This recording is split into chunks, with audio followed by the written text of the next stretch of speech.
get in the zone. You're watching the News Channel 15 Highlight Zone with Glenn Marini. Sports coverage you can count on with the Highlight Zone starts now. It's Homestead Week, enough said right there. Carroll's Carroll. It's pretty intense right now. I've always seen it as a pretty big rivalry. It's always a big game every year. Coming into the new conference, this is still an old game for us. Because of the rivalry, both teams will be ready to play. No doubt about it, a lot of history between Carroll and Homestead. Tonight, it's a rivalry renewed, but this time in the SAC. That the case here in Week 4 as Jessica Starbird spent her evening at Walter Memorial Stadium. Joins us now with your Highlight Zone Game of the Week. Jessica. Glenn, over the last 30 years, history has been on Homestead's side. Spartans 23-7 against Carroll during that time, but the last 4 meetings, they've all gone to the Chargers. However, tonight, it's a new chapter, the first meeting between the two as members of the Summit Athletic Conference. Carroll at Homestead, it's your Highlight Zone Game of the Week. Both of these teams coming off surprising Week 3 losses, desperate for a win to stay in the running for the SAC title. Now, Homestead misses a field goal on their first try, but they'll get another one. It's Moses Girardeau who forces the fumble and recovers it. And Homestead now, they'll take advantage. It's Adam Lutz. A 4-yard touchdown run to put Homestead up 7-0. Carroll will score a field goal, but it's only Homestead finding the end zone right here. It's Drew Kazai in the second quarter. Fakes a handoff. You could have fooled me there. A 7-yard touchdown run to put Homestead up 14-3. Carroll will find the end zone before halftime. It's Nick Parker pushing it through to put them in contention 14-10. But it's Homestead with the lead 17-10 at half. Homecoming night over at Homestead. And then something must have been said in the Chargers locker room because they'll start a rally here. It's Aiden Smith tiptoeing into the end zone for the touchdown. Next time he's going to go to the air. Smith drops back, finds his man Hayden Newland for the touchdown. Now Carroll has the lead, 21-17. Nick Novotny, he had himself a night, 136 yards, including this 50-yard touchdown run. And what it will do, it will set up Carroll's final touchdown of the day. Aiden Smith pushing the line through. Homestead will score another touchdown, but this one all Carroll, 31-24 your final. Last week was kind of a heartbreaker, and to come back and win in this fashion, really, we kind of showed our dominance. It was really fun to be out there. It's a really tough game. Homestead did amazing. We just rallied. It all started with our offensive line. We played really well, and then we obviously fed off that. We tried to feed off our own energy. I think that the kids really showed a lot of resolve. Those are the things we talked about at halftime. Was playing with more determination, having an obligation of duty to each other. And they showed that resolve in the second half. They really did. We got into a position in the first half, came back, put yourself in a position you believe you can play, and in the second half we played a lot better. Homestead is at Southside next week, while Carroll will play Snyder at Spooler Stadium. Glenn, back to you. All right, thank you, Jessica. Dwenger beat Homestead last week. Northside beat Carroll. Both teams 2-1, riding high. Heading into the Chambers Field, Northside quarterback Aaron Nieves, a little bit of a bum ankle. He would play, though. Third quarter action, 19-7, Dwenger. It's Blake Pachelny to Zach Norton. That's a pretty pitch and catch, 26-yard gain for the first. Later on the drive, Peter Winklejohn, the human hammer, pounds one in. 26-7, Saints in the lead. Ryan Hall trying to answer. Northside would respond. Nieves to David Johnson, one of his favorite targets, picking up the first down the sideline. But the Dwenger D steps up. Colin Burns with a big sack there.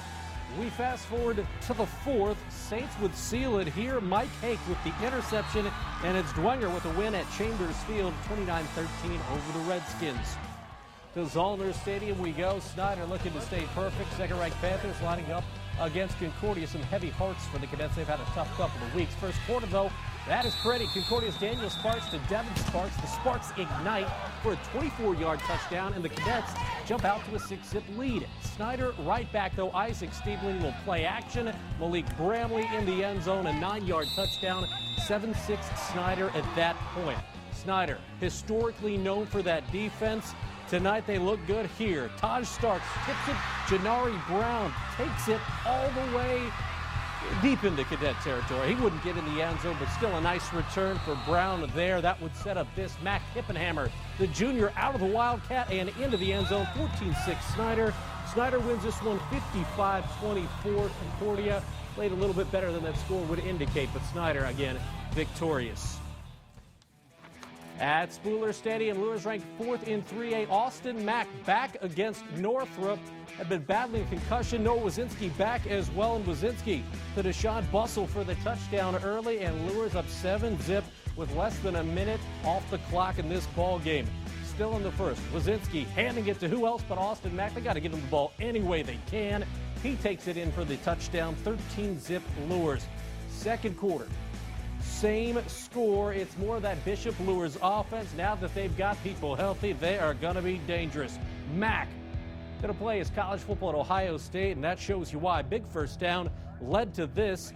Jalen Charlton from who else but Wazinski in for the touchdown, and Lures goes on to top the Bruins 40-20 your final in this one. Last stop in the SAC, Austin Robertson. He would sit out this one for the Wayne Generals. They were hosting Southside. Both teams looking for win number 1 in the first. That's a backwards pass, so it's a fumble. It's recovered by South's Keyshawn Williams inside the 10, and things looking good for the guys in green. Ensuing drive. Dennis Johnson, the junior quarterback, with the QB keeper for the touchdown. It's 6-zip south, and the Birds, I don't know what to do with this weather. The Birds are flying south. How about this? A little long pass action here from Wayne. It's Fabian Pearson on the receiving end. Later on the drive, Jonas Thatcher, Wayne's quarterback, punches it in for the short touchdown. 7-6 Wayne at that point, but it's Southside. The Archers earning a victory on the road. Good win for Coach Norfleet and company, 21-7. Switching to the Northeast, a huge game at Lions Field. We're talking New Haven and Leo, both undefeated. Two teams very much in discussion for that conference title. 17-6 Leo at half, and in the third quarter, it's the senior QB for Leo, Craig Klopfenstein, making some moves. He had 94 yards rushing and a touchdown in the first half. Fourth quarter, it's the Leo D stepping up. Joe Lambright, Bo Carpenter meet at the running back. That's a big tackle for loss on a fourth down, so ball back to Leo. Klopfenstein again, kind of grinding out the clock, moving the change. Tyler Hensinger did lead the Leo offense with 123 yards and a rushing touchdown in the first quarter. New Haven, one last chance. It's still 17-6. Jason Goss with the interception. That seals it. Leo over New Haven. 17-6 Lions win. I said this a million times, we're the last class to win the ACAC, and everyone says we're not going to win the NE8, but we can't compete with these guys. No one picked us to win, and we were just hungry tonight. We just came out and fought and showed them that the ACAC was a conference to mess with. Defense did do a great job tonight. I think defensive coaches had a great game plan going into this to try to take away a little bit of their speed, and our kids executed it well. So I'm really proud of our team and our coaches. Big win for Leo, statement win. New Haven gets Norwell next week. Leo travels to East Noble. That'll be a good one. Hey, speaking of the Knights, East Noble ranked 14th in 4A this week. The Knights in Waterloo to take on DeKalb. Third quarter, it's 14-zip East Noble. Matter of fact, there were 7 first-half turnovers. Knights driving, that's David Salazar with a 15-yard gain to move the chains for East Noble. Final minute of that third quarter, Andrew McCormick. Oh, the sophomore finding Jake Torrey. 21-zip East Noble at that point. Now the Barons looking for their first points in the fourth, and when you got a combination like this, you go to it. Harrison Price to Will Chrisman. The seniors hooked up for a 25-yard gain. Barons moving the ball down the field. Same drive. If it works once, it's going to work twice. Yeah, the big guy, 6'7" Chrisman in the corner of the end zone. Makes it a 21-7 ball game, but East Noble not to be outdone. Salazar, the 1-yard touchdown plunge as East Noble wins 35-7. Moving on, bragging rights on the line for the Highway of Vice Presidents, Columbia City at Huntington North. We picked this one up in the first. Ryan Mosier looking for Rob Wood, and knock on wood, because that's a pretty good combination. It's a touchdown, 7-zip Eagles out in front. Dakota Johnson leading the Vikings. It's Alex McCutcheon, and McCutcheon, nice little run after the catch. He would be stopped just before the goal line. They reset for first and goal. Johnson handed it off to Brian Beeks, but can't break through. That defense from Brent Fox's team looking pretty good, but they try it again, and it works this time. It's Beeks with the short touchdown, but that's all the scoring we see from Huntington North. Columbia City a win on the road, 13-7 at Huntington North. Final stop in the Northeast state, it's the Battle of US 224. You see the lights burning as Belmont taking the short drive to Norwell. Third quarter, already 23-zip Belmont. Danny Baker kicks off the Norwell pass, and Belmont was in business. Now 25-zip after a Belmont safety. It's the fourth. Jordan Amaker, he's been a regular on the highlight zone this year. He's in for the 5-yard touchdown.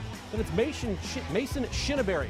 Watch him put a lick right there. That kind of sums up the night if you're a Belmont fan. Don't sleep on the Braves. They're now 3-1. It's Belmont over Norwell, 32-0.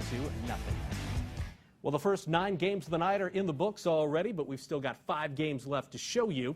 Out in Woodburn, 2 of the state's top rushers going head-to-head. We're talking 2A number 7 Woodland hosting a tough Flushing team. We also make the long drive down to Jay County, where 1A number 10 Adams Central looking to stay perfect. And we also head to Lakeland, where Garrett was looking for a bounce-back game. Those games, plus trips to South Adams and Churubusco, hey, they're all next in the highlight zone. Hi, I'm Larry Bird. Number 33, Larry Bird. Watch the highlight zone.